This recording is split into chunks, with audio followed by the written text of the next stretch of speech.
Para ser parte de gestão financeira, vamos trazer a organização de finanças públicas com esta estrutura que ainda não está envolvida.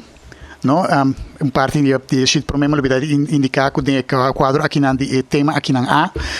Nós estamos assistir também do nos colegas do CAD, o senhor Roland Pang está cabeçante de entidade aqui não, mas também outra entidade que está envolvida, está claramente a Contraloria General, o Conselho de Supervisão, CFT, e outra entidade também para fora disso aqui.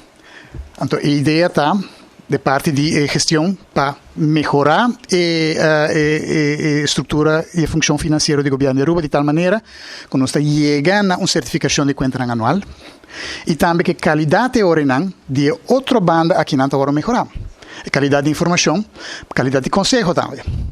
Sobre claramente, o governo, não é culpa do governo de o governante, não também político, não é coisa, mas se não tem bom conselho, não passa muito custa um pouco. No? E governar a base de gut feeling não está tur hora está sair bom.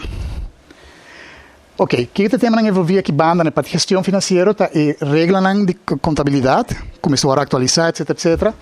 Botin também sistema de controle interno do governo de Aruba, qual deve ser destilar sistema que está usar outro caminho também, que é 3 lines of defense.